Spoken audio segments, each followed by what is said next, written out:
Bonjour à tous, on se retrouve pour une nouvelle position avec ici le trait pour les blancs et les noirs ont des menaces apparemment sur le roi blanc. Euh, Peut-être pas d'échec, mais le coup de tour ici en E3 est assez gênant avec l'attaque de la dame bien sûr et la prise du pion en H3. Alors les blancs ont un échec. Avec tour prend G7 échec, le roi va se décaler forcément à H8 pour éviter l'échec de la dame. Certainement, s'il vient en F8, ça peut être dangereux avec dame à 3 échec. En tout cas, le roi viendrait en H8 et après, est-ce qu'il y a un échec encore? Oui, il y a des échecs de tour, enfin deux échecs de tour, mais la tour sera prise directement.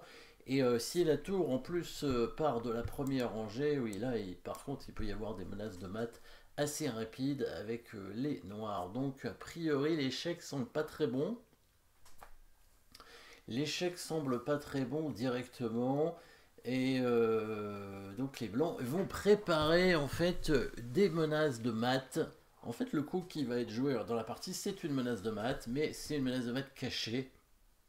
Donc c'est pas une menace de mat en un coup. Alors des menaces de mat en un coup, il n'y en a pas tant que ça, hein. Il y a le coup de dame qui arrive en G3 pour menacer en G7.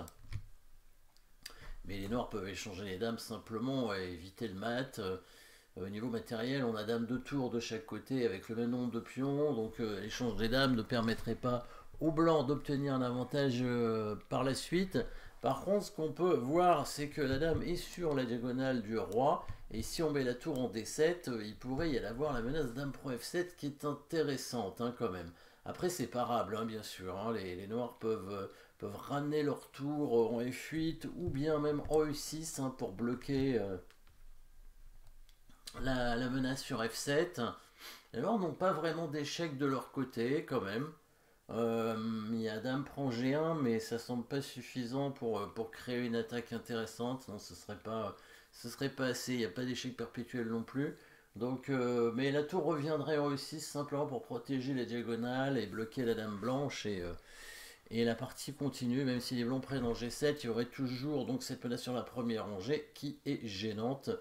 Donc ici, eh ben, on va jouer bien sûr sur l'attaque sur le roi, mais peut-être vous avez vu après la prise du pion G7 quand le roi vient en H8 qu'il y a une possibilité d'attraction. Si la tour vient en H7 et le roi serait obligé de prendre, si jamais la dame blanche pouvait arriver à prendre le pion en F7, il y aurait le mat avec l'aide du pion en G7, ce qui fait que la tour blanche en D5 est gênée, enfin elle gêne plutôt, est gênante plutôt, elle gêne la diagonale de la dame blanche qui pourrait du coup réussir à faire mat. Donc eh ben, on va faire un coup forcé avec cette tour. C'est comme une attaque et la découverte un peu.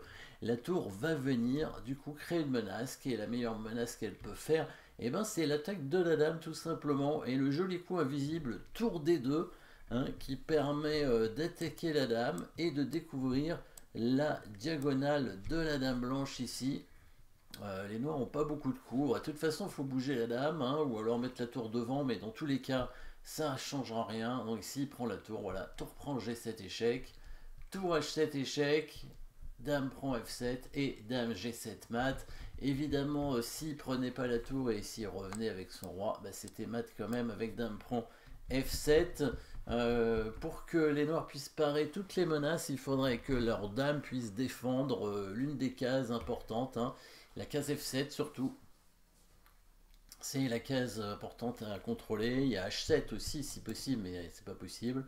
F7 c'est pas possible non plus. Il n'y a pas d'échec. Si la dame fait échec, elle se fait prendre par la dame blanche. Si jamais la tour se met en E2, ici ça ne change rien. On fait la même chose avec les blancs.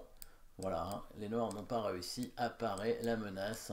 Du coup, sur tour des deux, les noirs vont devoir donner leur dame certainement et perdre bien sûr assez rapidement la partie. Un seul coup, ce serait dame prend G1 probablement. Voilà.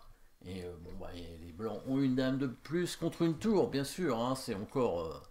Bon, c'est pas fini tout de suite, mais peut-être G6, un coup comme ça. Mais bon, les blancs devraient gagner quand même assez rapidement cette partie. On peut même se permettre de jouer tour D7 si on veut pour attaquer F7. Parce que là, encore une fois, Il n'y a pas beaucoup d'échecs, hein. Le roi peut monter en F3, et si la tour vient en E3, évidemment la dame prend, et les blancs resteraient avec une tour de plus. Donc joli petit coup de tour qui recule, hein, pour libérer la diagonale de la dame et créer une attaque de mat. Merci d'avoir suivi cette position. N'oubliez pas de vous abonner et à très bientôt.